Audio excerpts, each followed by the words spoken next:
پاکستان اور دنیا بھر میں لاکھوں دیکھنے اور سننے والوں کو عرش شریف کا سلام۔ آج اسٹینفورڈ یونیورسٹی نے ایک اسٹڈی کروائی اور اس میں یہ پتہ لگا کہ پوری دنیا میں ایک مثال ہے اور وہ مثال ہے پاکستان کی، جہاں کا وزیر اعظم اپنے غریب لوگوں کا احساس کرتا ہے اور پوری دنیا کو ایک فلاحی ریاست بنانے کے لیے اس کی تقلید کرنی چاہیے۔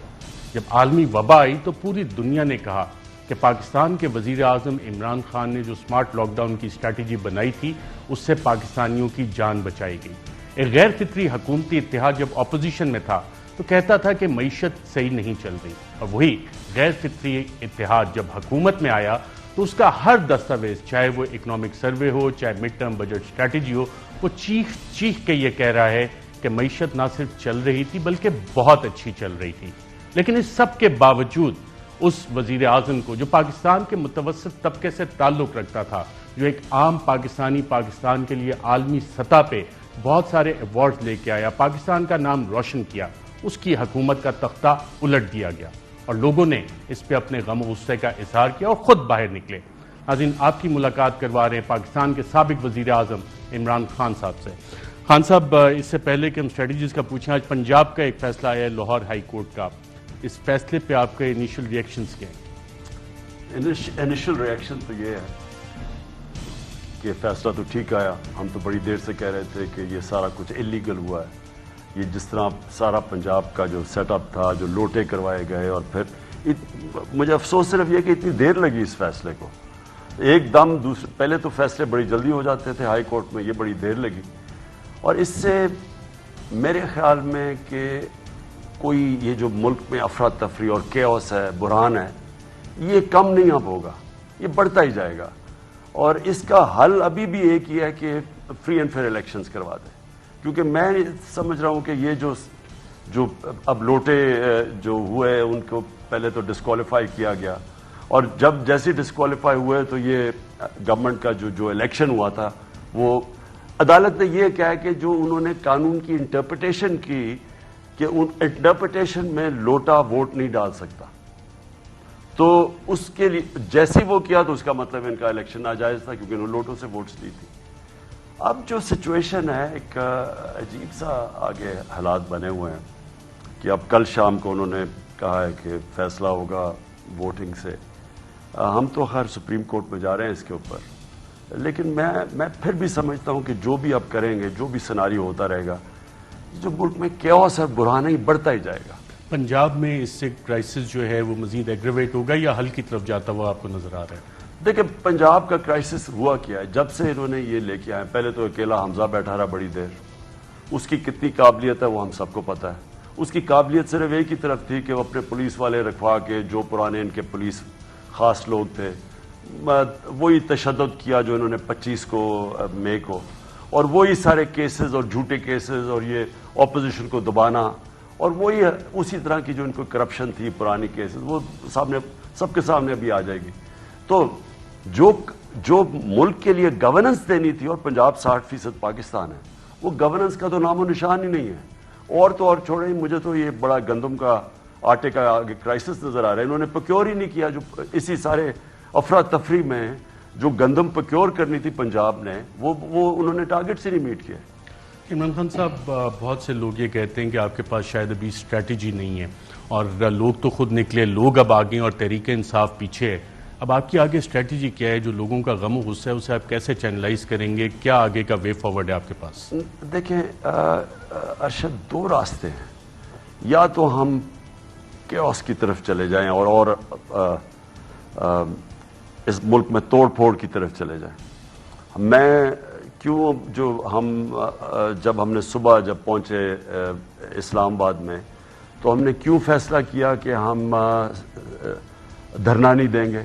کیونکہ مجھے نظر آ گیا تھا کہ آگے اب خون ہونا ہے، یعنی وہ پوری جو ان کی ابھی تک جو پولیس کی حرکتیں تھیں، لوگ اتنے غصے میں آ گئے تھے اس سے کہ وہ اگلے دن ریاکٹ کرنا تھا لوگوں نے، اور پولیس پہلے یہ جو انہوں نے پلان کیا ہوا تھا کہ ایسا تشدد کرو، جس طرح ماڈل ٹاؤن میں انہوں نے وہ عوامی طاہر القادری کی پارٹی عوامی لیگ سے، عوامی تحریک سے کیا تھا، ان کو خوف پھیلانا تھا کہ اتنا خوف پھیلا دو کہ لوگ ڈر جائیں۔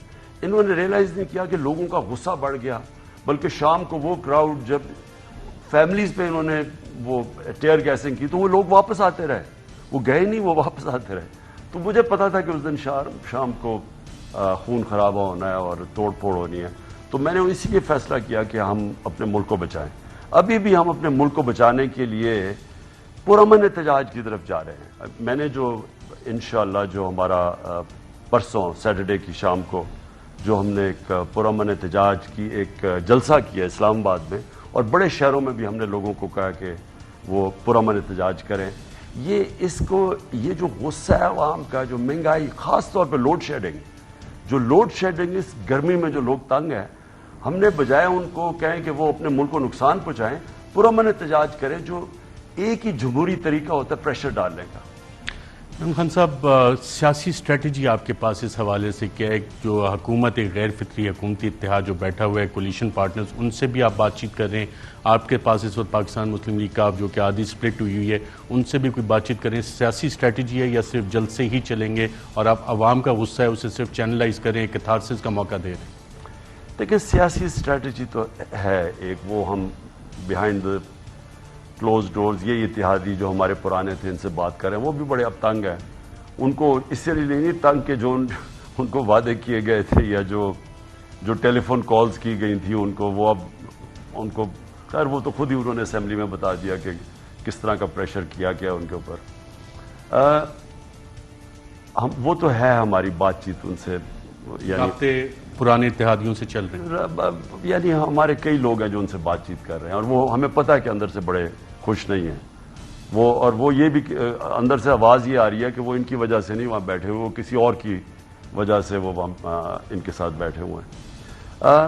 لیکن دیکھیں جو اصل ایشو ہے نا ارشد, جدھر یہ پاکستان کو لے کے جا رہے ہیں, مجھے خوف آ رہا ہے کہ یہ پاکستان کو اب ادھر لے کے جا رہے ہیں جدھر ہمیں یہ اتنا کمزور کر دیں گے اس ملک کو کہ مجبور ہو جائے گا پاکستان جو بیرونی ایجنڈا, دیکھیں دو ایجنڈے تھے نا ہمیں ہٹانے کے, دو ایجنڈے تھے. ایک بیرونی ایجنڈا تھا امریکہ کا, وہ چاہتے تھے کہ ایک وہ حکومت آئے جو کہ ہمیشہ پاکستان امریکہ کی غلامی کرتی رہی ہے, جو وہ حکم ملتا تھا یہاں کر دیتے تھے, سوائے ذوالفقار علی بھٹو کا تھوڑا سا وقت تھا. لیکن بیسکلی تو ہم ان کے کیمپ میں تھے, جو ہمیں وہ کہتے تھے ہم کرتے تھے, جس میں وار آن ٹیرر تھی. ہم نے ان کے دھمکی کے ایک دھمکی آئی اور ہم نے 80,000 لوگ بھی مروا دیے اس میں اور تباہی کی اپنے ملک کی. تو ان کا تو یہ تھا کہ جو وہ پاکستان سے ڈیمانڈ کریں پاکستان ہاں کرے, یعنی بیسز چاہتے ہیں پاکستان مانے. روس اگر وہ کہتے ہیں نہ جاؤ تو اگر لوگوں کو فائدہ بھی ہے لیکن ہمیں نہ جانا چاہیے.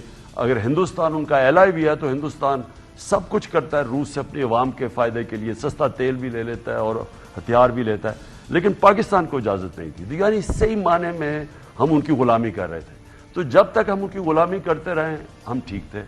تو وہ واپس چاہتے تھے کہ جو میری کوشش تھی کہ اینٹی امریکن نہیں, آزاد فارن پالیسی, وہ میری جو کوشش تھی وہ واپس لے گئے ہیں اب وہ غلامی والی پالیسی پہ. تو ان کا تو یہ ایجنڈا تھا. دوسری طرف یہ جو ہمارے چور 30 سال سے ملک کو لوٹ رہے تھے, ان کا ایک اپنا ایجنڈا تھا کہ کسی طرح ہم آ جائیں اوپر واپس, اور ایک ہی ان کا ایجنڈا تھا کہ اپنے کیسز ختم کروائیں, NRO2 لیں, اور پھر سے پہلے مشرف نے ان کو کیسز سارے ختم کیے, اور جو انہوں نے 10 سال 11 سال پہلے چوری کی تھی وہ سارے معاف کیے. اس کے بعد کلین سلیٹ ہوئی, انہوں نے 10 سال پھر چوری کی. اب یہ چاہ رہے تھے کہ وہ جو 10 سال کی چوری کے کیسز وہ معاف کیے جائیں, جو کہ 1100 ارب روپیہ ہے. ان کا یہ بڑا کلیئر ایجنڈا تھا.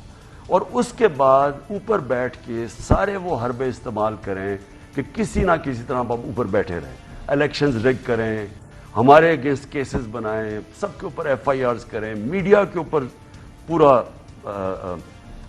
پریس کریں, یعنی میڈیا کو کرش کریں کہ کوئی ان کے خلاف کھڑا نہ ہو, جس کو یا خریدو اور یا پھر اس کو کرش کرو. تو ان کا تو ایجنڈا بڑا کلیئر ہے. لیکن پاکستان کدھر جا رہا ہے, اور میں اس لیے اپنے نیوٹرلز کے اوپر حیران ہوں کہ کیا ان کو نظر نہیں آ رہا ہم کدھر جا رہے ہیں, کہ ایک ملک جو ساری پاکستان اکنامک سروے کے اندر واضح لکھا ہوا ہے کہ ہمارا انڈیکیٹر پازیٹیو تھا. مشکل وقت پہ کرونا تھا, پھر یہ جو انٹرنیشنل کموڈیٹی کرائسس, پھر یوکرین کا کرائسس, اس سارے وقت میں ایک گورنمنٹ اس ملک کو لے کے جا رہی تھی اور دنیا اکنالج کرتی ہے کہ مشکل بران پاکستان نے وہ پالیسیز اختیار کی کہ جو ساری دنیا مانتی ہے. کرونا کیوں اصل تو کرونا اور آفٹر کرونا کے ایفیکٹس تھے نا, تو اس میں ہم جس طرح نکلے ہیں اور وہ سارے جو پاکستان اکنامک سروے یہ صاف ثبوت دیتا ہے کہ ہر انڈیکیٹر ہمارا پازیٹیو تھا. ادھر جا کے گورنمنٹ نے انہوں نے گرائی, اور گرائی کیسے کہ پہلے پولیٹیکل انسٹیبلٹی کی. میں نے نیوٹرلز کو بتایا اور شوکت طری نے بتایا کہ جب یہ اس وقت آپ نے ڈی اسٹیبلائز کیا ہے, یہ نہیں سنبھال سکیں گے اکانومی. جیسی پولیٹیکل انسٹیبلٹی آئی اکنامک انسٹیبلٹی آ جائے گی. عمران خان صاحب, آپ نے یہ ساری باتیں NRO-2 کا بھی آپ نے ذکر کیا. جب آپ وزیر اعظم تھے اس وقت بھی آپ کہتے تھے میں NRO نہیں دوں گا. اس وقت بھی آپ کو کہا جا رہا تھا کہ ان کو NRO دیا جائے, ان کے کیسز معاف کر دیے جائیں, اور اب کیا NRO-2 باقاعدہ نیب میں جو ترامیم کی گئی ہیں امپلیمنٹ ہو گیا؟ دیکھیں نا, اب میں نے تو سنا ہے کہ وہ احسن اقبال پہنچ گئے تھے کہ جی میرے وہ جو نارووال میں نے اس اسٹیڈیم پہ پتہ نہیں کتنا پیسہ لگایا, مجھے اسے چھوٹ دے. یعنی اب وہ اپنے کیس ختم کروانے کے لیے عدالتوں میں جانا شروع ہو گئے ہیں. یہ پہلا تو ہو گیا کیس. دیکھیں ارشد, دیکھیں جو میں اگر ساری چیزیں چھوڑیں, پالیٹکس بھی چھوڑیں, اس وقت صرف پاکستان کا سوچیں. یہ جب ان کو NRO-2 مل گیا اور اس کے جب حالانکہ ہم نے سپریم کورٹ میں چیلنج کیا ہوا ہے, اور میں یہ امید رکھتا ہوں کہ سپریم کورٹ اس ملک کو بچائے گا تباہی سے, کیونکہ NRO-2 جو ہے وہ یہ نہیں کہ ان کے 1100 ارب روپیہ معاف ہو جائے گا. وہ یہ ہے کہ آگے سے پاکستان کے لیے وائٹ کالر کرائم پکڑنا ناممکن ہو جائے گا. انہوں نے اس میں ایسی ترمیم کر دی ہیں کہ آپ جو وائٹ کالر کرائم کے عوام کے لیے مطلب یہ ہے کہ جو طاقتور لوگ چوری کرتے ہیں, جس کو وائٹ کالر, ایک تو ہوتا ہے نا بھینس چوری, گاڑی چوری, یہ چھوٹے چور ہوتے ہیں, ان سے کبھی ملک تباہ نہیں ہوا. جو ہمارے نبی صلی اللہ علیہ وسلم نے کہا تھا کہ وہ قومیں تباہ ہوتی ہیں جو چھوٹے چور کو پکڑتی ہیں لیکن بڑے طاقتور کو نہیں پکڑ سکتی, کیونکہ طاقتور کی چوری ملک کو تباہ کرتی ہے. اب انہوں نے طاقتور کی چوری کو لائسنس دے دیا ہے. انہوں نے ایسی ترمیم کر دی ہیں. مثلا وائٹ کالر کرائم ساری دنیا میں ہے کہ میں اگر پبلک آفس ہولڈر ہوں, میں اگر پرائم منسٹر ہوں, بیوروکریٹ ہوں, اگر میرے پاس میری تنخواہ ہے 20,000 روپیہ لیکن میرے سارے سے اربوں کے ہو گئے ہیں, تو جو ساری دنیا میں ہے پبلک آفس ہولڈر, مجھے ثابت کرنا پڑتا ہے کہ میرے کدھر سے میں یہ کمائی کیا کہ میرے اربوں کے احساس سے ہو گئے. انہوں نے الٹا کر دیا ہے. انہوں نے کہا کہ نہیں, اب نیب ثابت کرے گی کہ جناب آپ کے پیسے کدھر سے آئے. وہ تو ناممکن ہے اگر ان کے پاس اچھے وکیل ہو. ابھی مشکل ہے پکڑنا وائٹ کالر کرائم کو, انہوں نے تو چھوٹ ہی دے دی. پھر اچھا, مجھے میرے باہر جناب لنڈن کے اندر میرے 4-5 فلیٹس ہیں جو ان کے تو خیر اس سے بہت زیادہ پراپرٹی ہے شریفوں کی اور زرداریوں کی, ان کے تو اربوں ڈالر کی پراپرٹیز ہے. اب اگر پکڑی بھی گئی کہ اچھا جی ثابت ہو گیا کہ یہ ان کی پراپرٹی ہے, عموماً انہوں نے چھپائی ہوئی ہیں کمپنیز کے پیچھے, آف شور کمپنیز کے پیچھے. سپوز ایک ثابت ہو جاتا ہے کہ ان کی پراپرٹی ہے اور باہر سے انفارمیشن آتی ہے جی ان کی پراپرٹی, وہ پاکستان کے اندر ایڈمٹ ہی نہیں ہوگی. اگر باہر سے انفارمیشن بھی آ گئی, انہوں نے قانون بنایا ہے کہ وہ ایڈمٹ ہی نہیں ہوگی عدالت میں. اس کا مطلب آپ چوری کر کے پیسہ باہر لے جائیں. اور پھر انہوں نے کیا کیا ہے, میں اپنے بیوی بچوں کے نام پہ پراپرٹی رکھتا ہوں, میں government office public office holder ہوں, میں اپنے پیسے چوری کر کے اپنے بیوی بچوں, وہ بھی انہوں نے بینامی بھی ختم کر دیا ہے کہ اگر کسی کو میں نے نام کر دیا. یعنی یہ تو انہوں نے ملک سے ظلم کیا, مذاق کیا ہے. Supreme court of Pakistan Panama paper جب آئے تھے وہاں پہ باقاعدہ ایک کیس چلا, پھر GITs بنی, نیب کے کیسز ہوئے, اور اب اسحاق ڈار کہہ رہے ہیں کہ وہ بھی واپس آ رہے ہیں, وہ NRO-2 کے نتیجے میں واپس آ رہے ہیں. دیکھیں اسحاق ڈار کی پہلے تو جو حدیبہ پیپر مل میں جو انہوں نے واضح طور پہ میجسٹریٹ کے سامنے کنفیشنل سٹیٹمنٹ دی ہوئی ہے, اور وہ میجسٹریٹ پوچھتا ہے کہ یہ تم بالکل تمہارے پر کچھ پریشر تو نہیں ہے. اس نے کہا کوئی پریشر نہیں ہے, کیونکہ نواز شریف تب باہر بھاگ گیا تھا, اسحاق ڈار یہاں رہ گیا تھا, اور یہ ڈرا ہوا تھا کہ اب اس کو پکڑ لیں گے. اس نے پھر بیٹھ کے کنفیشنل سٹیٹمنٹ دی کہ انہوں نے کیسے پیسہ شریف خاندان نے باہر بھیجا. کوئی قاضی فیملی لنڈن میں بیٹھی ہوئی تھی, ان کے بینک اکاؤنٹ میں لاکھوں ڈالر آ گئے, اور ادھر سے پھر انہوں نے کیسے پیسہ پاکستان واپس بھجوایا. اس کی اس نے باقاعدہ بینک اکاؤنٹس بتائے, اس نے ایک چیز بتائی اس کے اندر. اور وہ اس کے بعد انہوں نے اسحاق ڈار کو وہ وعدہ معاف گواہ بنا دیا. وہ جناب جنرل مشرف کے این آر او میں وہ بھی بیچ میں رہ گیا, وہ جو حدیبیہ پیپر مل گئی. اب اسحاق ڈار اب پہلے کیوں بھاگ گئے, نون لیگ کی گورنمنٹ. اچھا پہلے تو اسحاق ڈار کو بتائیں, اس سے سوال پوچھیں کہ ہماری تو گورنمنٹ نہیں تھی, نون لیگ کی گورنمنٹ تھی. ان کی گورنمنٹ کے اندر وہ پرائم منسٹر اپنے جہاز میں اس کو چوری کر کے باہر لے کے جاتا ہے ملک سے اور اس کو باہر بھگا دیتا ہے. اور یہاں کی عدالتیں آزاد تھیں. یہ کسی ٹائم پہ بھی آ کے, یہاں تو عدالتیں ہم سب جانتے ہیں آزاد ہیں, تو اس نے کیا وجہ ہے کہ وہاں بیٹھا رہا جب تک NRO2 نہیں ملا تب تک واپسی کا نہیں سوچ رہا. ایک طرف غیر فطری حکومتی اتحاد کو بقول آپ کے NRO2 دیا جا رہا ہے, دے دیا گیا ہے. آپ کی جماعت کے ساتھ کیا ہو رہا ہے؟ کیا آپ کی جماعت PTI کو توڑنے کی کوششیں بھی ہو رہی ہیں؟ میں نے کبھی دیکھیں, میں نے جنرل مشرف کے مارشل لا ہی تھا, وہ بھی میں نے تو وہ دور دیکھا ہوا ہے. اور میں انہوں نے ان کی وجہ سے میں نے 8 یا 7 یا 8 دن جیل میں بھی گزارے ہیں, تو مجھے تو پتہ ہے کہ وہ کیا دور تھا. میں آپ کو یقین دلاتا ہوں ارشد, جو اس وقت یہ جس طرح کا ظلم کر رہے ہیں, جو اپریشن کر رہے ہیں, جو دبا رہے ہیں, جس طرح کی میڈیا کے اوپر, جس طرح کی ہمارے لوگوں کے اوپر, میں نے کبھی ایسا دباؤ نہیں دیکھا. یعنی شاید کہتے ہیں کہ جنرل ضیاء کے مارشل لاء میں اس طرح کا تھا, لیکن میں نے جنرل مشرف کے دور میں ایسا نہیں دیکھا. میں نے کسی جمہوری حکومت میں اس طرح کا پریشر کسی پارٹی پہ نہیں دیکھا جو یہ اب ہمارے اوپر لگا رہے ہیں. سویلین فساد ہے جس کے پیچھے پھر مارشل لا ہے. مجھے تو یہ مارشل لا, اگر دیکھیں نا, آپ میڈیا کا منہ بند کر رہے ہیں, میڈیا کے اوپر جس طرح کا پریشر, کدھر گئے وہ لوگ جو ہمارے زمانے میں ہر روز ہمیں گالیاں پڑتی تھی میڈیا سے, اور ہمیں کہتے تھے جی ہم میڈیا پہ کچھ کر رہے ہیں. وہ کیا کر رہے تھے ہم تو اپنے آپ کو بچا رہے تھے سارا, کہ کوئی فیک نیوز آتا تھا تو میں عدالت میں ایک میڈیا والے جس نے میرے پہ جھوٹ کیا, میرے یہاں بنی گالا کے اوپر بھی اور کوئی ذاتی زندگی پہ کیا, میں عدالت میں 3 سال 3.5 سال مجھے تو انصاف نہیں ملا. میں عدالت میں اس کو پکڑ کے, اسی جرنلسٹ کو نواز شریف نے پکڑ کے 3 دن بند کے مار بھی پڑوائی ہوئی تھی. میں نے تو عدالت میں گیا, تو ہم تو وہاں بے بس پھر رہے تھے. ہمارے وزیروں کو برا بلا فیک اکاؤنٹ, فیک نیوز ان کے اوپر آ رہی ہے. یہاں یہ ہو رہا ہے کہ دھمکیاں دی جا رہی ہیں, FIRs کاٹی جا رہی ہیں, سوشل میڈیا کے لوگوں کو اٹھایا جا رہا ہے, اور ہر ایک کو کوئی اتنی سی کوئی دے دے اس کے اوپر دھمکیاں آ جاتی ہیں. ایسا تو ہم نے کبھی نہیں دیکھا. یعنی میں نے پہلے ہوگا جنرل ضیاء کے زمانے میں مجھے نہیں پتا, لیکن مجھے اس دور میں تو مشرف میں بھی ایسا دور نہیں ہم نے دیکھا. آپ کے اوپر 15 FIRs ہیں, آپ کی جماعت کے اوپر FIRs ہیں. آپ کو لگتا ہے اس میں بہت سارے سیکشنز ہوئے ہیں جو 1857 کی جنگ آزادی کے بعد وہ سیکشنز ڈالے گئے, خاص طور پہ 124, 505, 501 اس طرح کے سیکشن, اور وہ آپ کے اوپر ڈالے گئے ہیں. اور جو آپ حقیقی آزادی کی جنگ کی بات کرتے ہیں, جب آپ عدالت میں پیش ہوئے تو آپ کو خیال آیا کہ ان قوانین کو بدلنے کی ضرورت ہے پاکستان میں, تاکہ 75 سال بعد کم از کم جو گورے کا قانون ہے اس ملک میں اسے تبدیل کیا جائے؟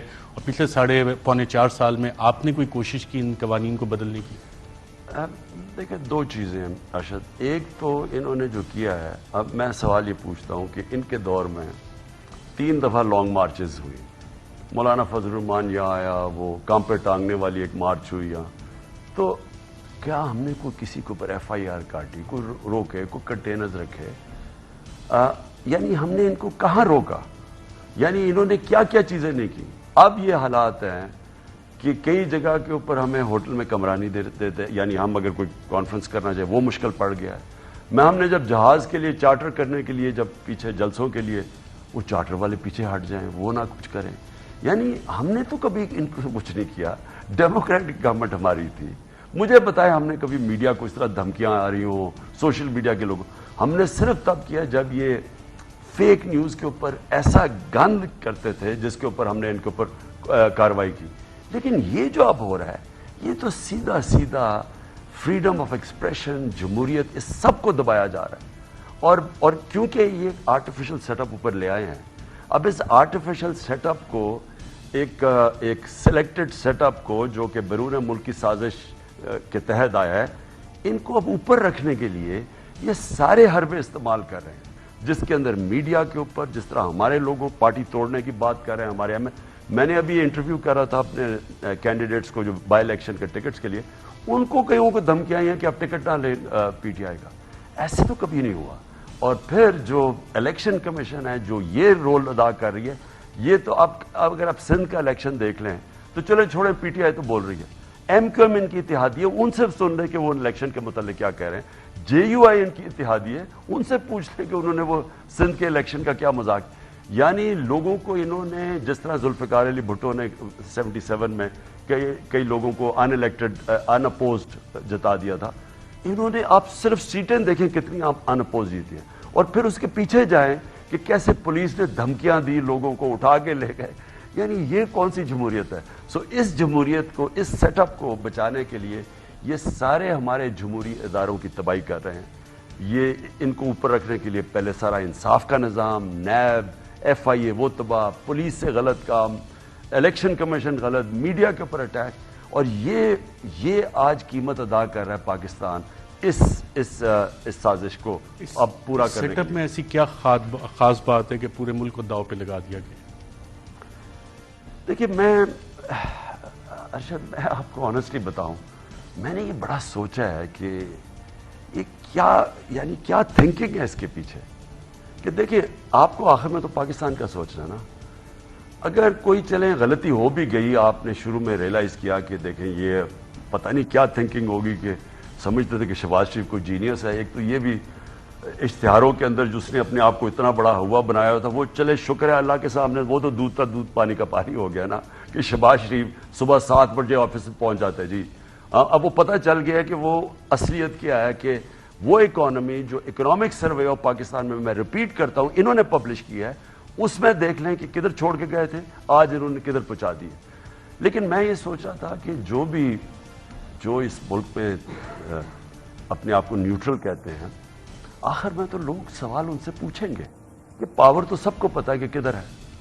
تو وہ جو پاور بیٹھی ہیں ان کے اوپر کوئی ذمہ داری نہیں ہے کہ دیکھ رہے ہیں اگر یہ ملک جا رہا ہے. دیکھیں میں آپ کو بتاؤں، میرا سب سے بڑا خدشہ یہ ہے کہ یہ میں نے شروع میں بات کی، اتنا ہمیں کمزور کر دیں گے اکنامکلی، ہمیں ادھر لے کے جا رہے ہیں. میں نے پہلے بات کی بڑا شور، جی عمران خان نے غداری کر دی کچھ. میں نے پہلے بھی یہ کہا کہ ہم نے اپنے سامنے سوویت یونین کو ٹوٹتے دیکھا. مجھے اچھی طرح یاد ہے جو گورباچوف آیا کیا ہوا، اس سے پہلے یہ جو افغان جہاد کے اندر وہ کمزور کیسے ہوئے، اکنامکلی ڈرین کیسے ہوئے، جب اکانومی نیچے گئی تو کیسے وہ اتنا بڑا طاقت تھی جو دنیا کی سیکنڈ بگ سپر پاور، کیسے وہ کرمبل کی، ہمارے سامنے ہوا. جب آپ کی معیشت جب وہ ادھر تک پہنچ جاتی ہے تو کیا ہوتا ہے؟ جس نے آپ کو بیل آؤٹ کرنا ہے وہ پھر آپ کو ڈکٹیٹ کرتا ہے ٹرمز کہ آپ نے یہ، اب آپ نے پہلے یہ کریں، اپنا نیوکلیر کے اوپر آپ جس طرح وال سٹریٹ جرنل میں چھپا تھا کہ پاکستان کے ہمیں نیوکلئرز کو خرید لینے چاہیے 2008 میں $100 بلین دے کے، ہمیں دے کے ان کا خرید لینا چاہیے. تو مجھے ڈر اب کیا ہے؟ دیکھیے ایک طرف ہے نیوٹرلز، سب سے بڑی بات یہ ہے کہ ان کی ذمہ داری ہے پاکستان کا ڈیفنس. دوسری طرف ہے یہ چور جو اوپر آ گئے ہیں. ان چوروں کو اوپر رکھنے کے لیے جن کا صرف ایک مقصد ہے، پہلے ان کا مقصد تھا کہ شہباز شریف پکڑا جانا تھا. شہباز شریف کا 1 مہینے کا کیس رہ گیا تھا، وہ بھی کھینچ کے لے کے آیا ہے، بلکہ اس کو بچایا گیا ہے. اس کا بڑی پہلے کنوکشن ہو جانی چاہیے تھی. اوپن اینڈ شٹ کیسز طرح آپ کے بچوں کے نام پہ یہ پیسے آ رہے ہیں، نوکروں کے نام پہ پیسے، ادھر سے آپ پیسے لے رہے ہیں. یعنی اس میں کوئی اور آدمی ہوتا تو ابھی تک جیل میں ہوتا. اس کو جلدی تھی اپنے کیسز بچانے کے لیے، اوپر سے ساروں کے کیسز پھنسے اور میچور ہوتے جا رہے تھے، کھینچتے جا رہے تھے. انہوں نے اپنے کیسز بچانے تھے. سیکنڈلی انہوں نے پیسہ بنانا ہے، ان کا مقصد پیسہ ہے. اب اگر ان کے پیسے بنانے کے لیے ملک کو ہندوستان سے بھی نریندر مودی کی بھی ان کو جا کے جوتے شوتے پالش کرنے پڑے اور کشمیروں کو بھول جانا تو یہ کر دیں گے. اسرائیل کو ریکگنائز کرنا ہے، اگر ان کے پیسے بچ جائیں یہ کر دیں گے. ان کا تو مقصد ہی کچھ اور ہے، ان کا کوئی انٹرسٹ نہیں ہے. ان کے اربوں ڈالر باہر پڑے ہوئے ہیں.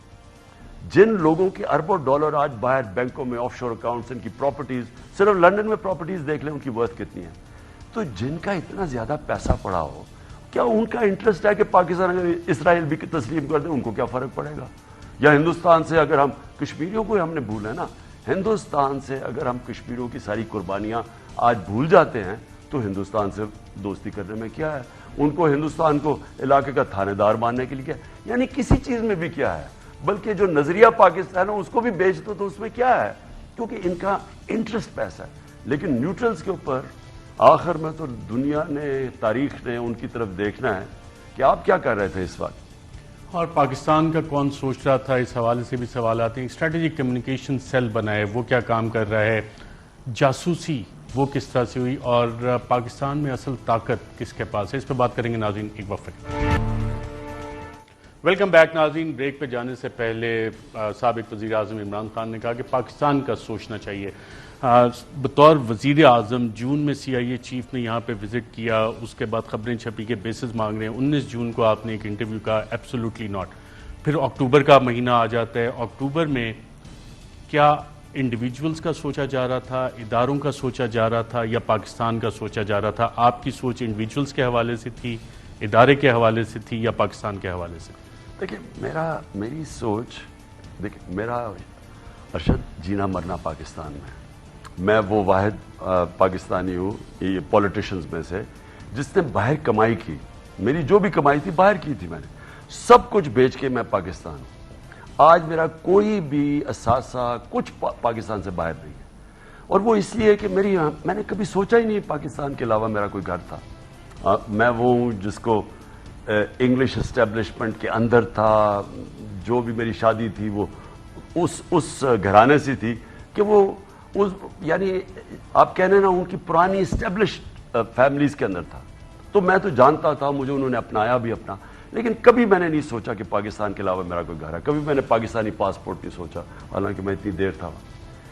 مجھے صرف افسوس آج یہ ہے کہ جو اس وقت پاکستان کے وہ ادارے جن کو سوچنا چاہیے پاکستان کا، وہ کیسے ان لوگوں کو بیک کر سکتے ہیں. میرے ذہن میں بھی یہ نہیں آ سکتا کہ وہ لوگ، ہم 30 سال سے یہ 2 خاندان چوری کر رہے ہیں. بچہ پاکستان میں جانتا ہے انہوں نے اس ملک کے ساتھ کیا کیا. ان کے اوپر باہر کیسز، ان کی باہر اخباروں کے اندر، ان کی میگزین کتابوں کے اندر ان کی چوری کا لکھا ہوا ہے. آپ ان کو اٹھا کے تو دیکھیں، آپ گوگل تو کریں کہ ان کی کون سی باہر وے آف دا ورلڈ، پتہ نہیں کیپٹلز اکیلیز ہیل، ان کے اوپر ان کی BBC کی ڈاکیومنٹس ان کی چوری کے اوپر بنی ہوئی. ان کو اٹھا کے اوپر بٹھانا اور پھر ان کو اوپر رکھنا، یعنی سارے پاکستان کی ادارے ختم کر رہے ہیں ان کو اوپر رکھنے کے لیے، اور پھر یہ نہیں سوچنا کہ ملک کس طرف جا رہا ہے. میں یہ سمجھتا ہوں کہ میں پھر سے یہ کہتا ہوں کہ تاریخ بھولے گی نہیں. اب دیکھیں جو چیز سامنے نظر آ رہی ہے جی، آرمی چیف کے اوپر یہ سارا ہوا ہے جی، اگلا آرمی چیف کون بنے گا؟ میں آج یہ سوال پوچھتا ہوں کہ کیا پاکستان زیادہ امپورٹنٹ ہے یا آرمی چیف زیادہ امپورٹنٹ ہے؟ کیا ہمیں کوئی فکر ہے پاکستان کی بھی؟ اور مجھے یہ کہا جا رہا ہے کہ جو ہو جنرل فیض کو لانے کے لیے اپنا وہ کوئی فیورٹ بنا. میں نے کبھی سوچا بھی نہیں کہ اگلا آرمی چیف کون ہوگا. میرا تو سیدھا ذہن یہ ہے کہ جو بیسٹ آدمی ہوگا، جو میرٹ پہ آئے گا، میں اس کو تب نومینیٹ کروں. مجھے پچھلی جولائی میں تھوڑا سوچنا تھا کہ اگلے نومبر میں کون چیف بنے گا، لیکن یہاں وہ گیمز چلی ہوئی تھی، اور اس میں یہ نون لیگ شامل ہے. کیونکہ نواز شریف نے ہمیشہ اپنا آدمی رکھنے کی کوشش کی ہے. اس کو میرٹ کا سپیلنگز نہیں آتے اس کو کہ میرٹ کیا ہوتی ہے. اس نے زندگی میں میرٹ فالو نہیں کی. وہ جب چیز جو وہ آرمی چیف نومینیٹ کرے گا وہ کہے گا، وہ جس طرح پنجاب پولیس میں جو اپنے لوگ بھرتی کرتے ہیں، ان کا وہ آئیڈیا ہے. ان کو پاکستان کی کیا پرواہ ہے؟ نواز شریف مجھے بتائیں اس کا پاکستان میں سٹیک ہے کیا؟ جب کوئی مشکل ہوتا ہے باہر بھاگ جاتا ہے. شریف ڈاکٹرائن کا اعتزاز احسن ذکر کرتے ہیں. 29 نومبر کو جو کہ ISPR نے کہا ہے کہ آرمی چیف ایکسٹینشن ہے، نیا آرمی چیف کیا PDM اور شہباز شریف اسی شریف ڈاکٹرائن کے تحت اپوائنٹ کریں گے، اور اس پہ انسٹیٹیوشن پہ کوئی فرق پڑے گا اگر یہ کنٹروورشل گورنمنٹ اپوائنٹ کرتی ہے؟ دیکھیں، سب سے پہلے مجھے بتائیں ان کا انٹرسٹ ہے کیا؟ جن لوگوں کے ان کے لٹرلی اربوں ڈالر باہر پڑے ہوئے ہیں، اور اب سے نہیں پڑے، انہوں نے 10 سال میں اپنے وہ جو چوری کیا وہ اوپر کی ہے. اس سے پہلے سے یہ 90 کی دہائی سے لگے ہوئے چوری کرتے ہیں. کون سا مجھے بتائیں آج ہندوستان کا نریندر مودی لے لیں کہ اس کی کتنی پراپرٹیز ہیں باہر. مجھے بتائیں کون سا پرائم منسٹر ہے جس کے بچے بھی باہر ہیں، وہ خود یہاں پرائم منسٹر بچے کہتے ہیں ہم برٹش نیشنل ہیں. کیوں نیشنل ہیں؟ کیونکہ سارے چوری کا پیسہ ان کے بڑے بڑے محلات وہ خریدے ہوئے ہیں، وہ جواب دے نہیں سکتے پیسہ کدھر سے ہے، کیونکہ اس نے چوری کر کے پیسہ ان کے نام پہ کر دیا. مریم کے نام پہ 4 فلیٹس کر دیے، وہ جو مے فیئر کے فلیٹس ہیں، وہ 2 کمپنیز کے پیچھے پائے ہوئے، وہی تو پینما کے اندر انکشاف ہوا تھا. اب کون سی دنیا میں یہ ہوتا ہے کہ آپ ملک کے پرائم منسٹر ہیں، سٹیکس آپ کے ملک سے باہر پڑے ہیں، یہ لوگ پھر استعمال ہوتے ہیں، یہ باہر کی قوتوں استعمال کر سکتی ہیں، ہندوستان ان کو استعمال کر سکتا ہے، اسرائیل اس کو استعمال کر سکتا ہے، اور امریکہ کے سامنے تو کھڑے نہیں ہو سکتے. تو اس لیے اگر 29 نومبر سے پہلے انتخابات نہیں ہوتے اور یہی حکومت اپوائنٹ کرتی ہے نیا آرمی چیف، تو وہ شریف ڈاکٹرائن کے تحت اپوائنٹ ہوگا. دیکھیں اب یہ بھی اتنی عجیب چیز ہوگی کہ یہ لوگ جو کہ کرپٹ ترین لوگ ہیں، جن کا سٹیک ہی پاکستان میں نہیں ہے، یہ پاکستان کی آرمی چیف اپوائنٹ کرے گا. یعنی میں پھر سے ذرا غور سے سوچے کہ وہ لوگ جن کا پرائمری کنسرن ہے اپنا پیسہ چوری کا بچانا اور پیسہ بنانا اور باہر پیسہ کیسے بچنا ہے، وہ پاکستان کا آرمی چیف جو کہ سب سے امپورٹنٹ پوزیشن ہے پاکستان میں اس وقت موجودہ حالات میں، تو وہ کریں گے. آپ خود ہی سوچیں کہ کیا ملک کس طرف جا رہا ہے. ناظرین یہاں پہ ایک وقفہ لیتے ہیں، وقفے کے بعد دوبارہ آپ کی خدمت میں حاضر ہوتے ہیں اور جاسوسی کی کیا کہانی تھی اس پہ بات کریں گے ایک وقفے کے بعد. ویلکم بیک ناظرین، ہمارے ساتھ موجود ہیں پاکستان کے سابق وزیر اعظم عمران خان صاحب. آپ کی جاسوسی جب آپ وزیر اعظم سے تب سے شروع ہوئی تھی یا وزیر اعظم ہٹنے کے بعد شروع ہوئی ہے؟ بڑا مجھے بھی حیرت ہوئی جب پتہ چلا کہ میرے نوکروں کو ایجنسیز ان سے وہ رکھوانا چاہ رہی تھی ٹیپ کر کے میرے بیڈ روم میں تاکہ ان کو پتہ چلے کیا باتیں ہوتی ہیں.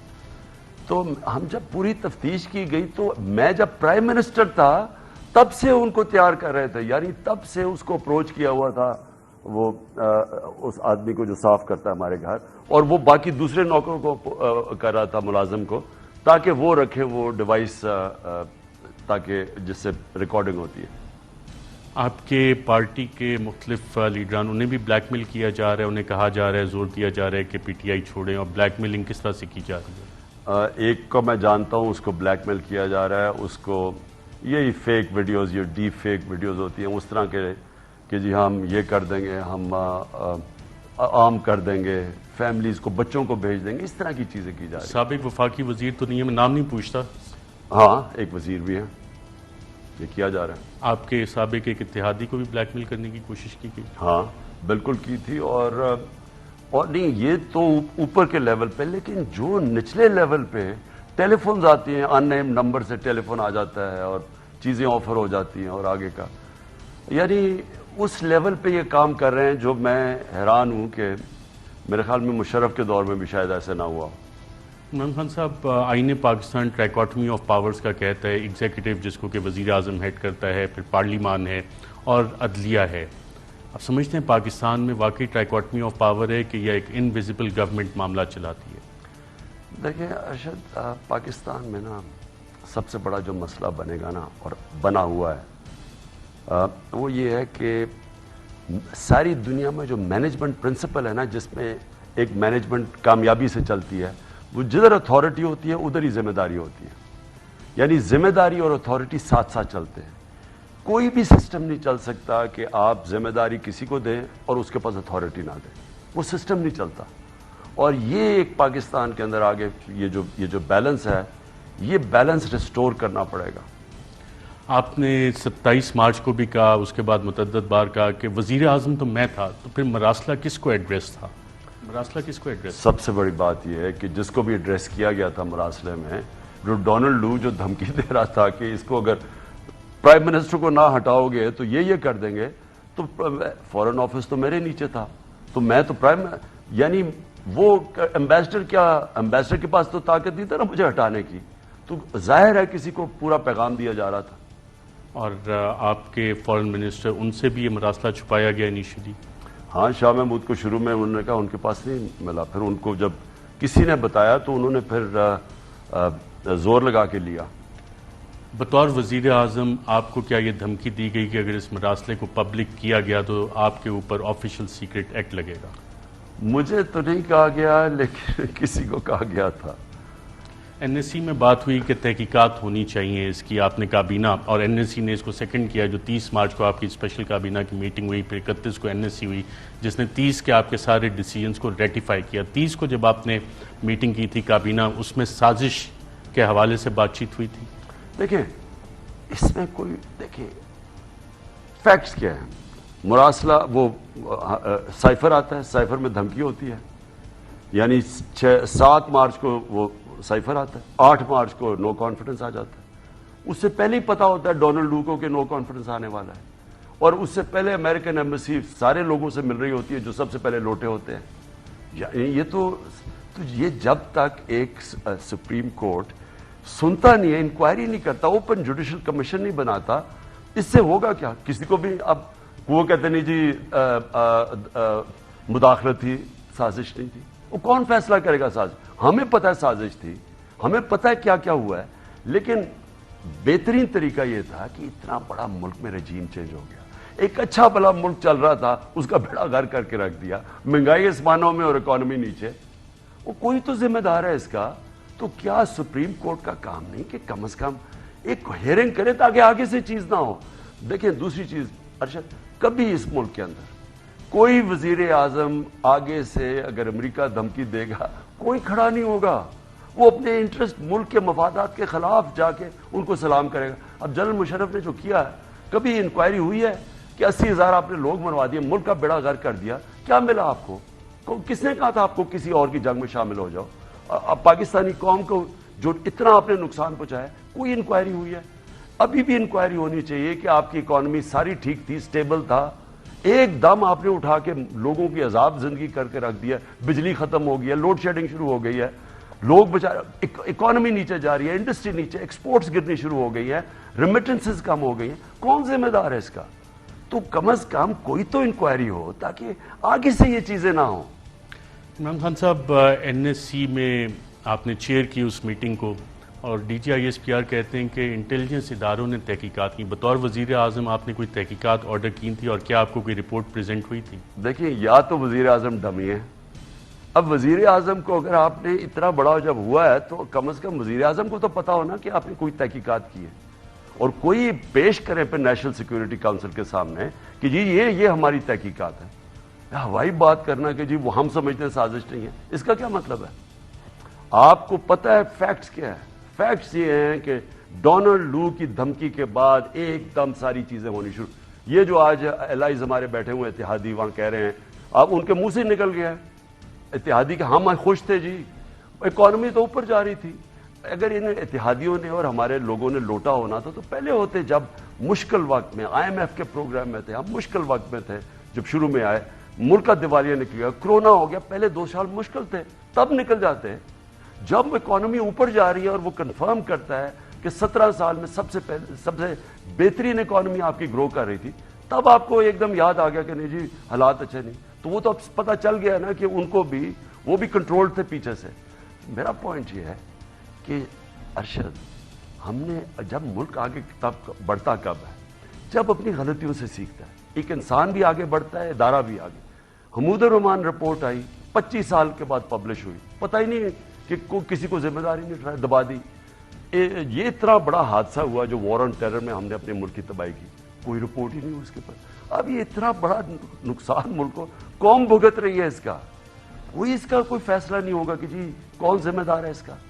عمران خان صاحب، ایک آخری سوال، کیا یہ کہنا درست ہوگا جب تاریخ لکھی جائے گی کہ عمران خان پاکستان کی مڈل کلاس کو ریپرزینٹ کرتا تھا، عوام میں سے اٹھ کے وزیر اعظم آیا، اور جو پاکستان کی اشرافیہ جس نے ریگولیٹری کیپچر کیا ہوا ہے، انسٹیٹیوشنل کیپچر کیا ہوا ہے، اس نے کمیشنز بنائے، شوگر مافیا کے پیچھے گیا، آئی پی پیز کیا، ویٹ گندم سکینڈل، مختلف کمیشنز بنائے، اور سارے اشرافیہ کے مافیا کو ایکسپوز کیا، اس لیے عمران خان قابل قبول نہیں تھا اور اسے ہٹانا ضروری تھا؟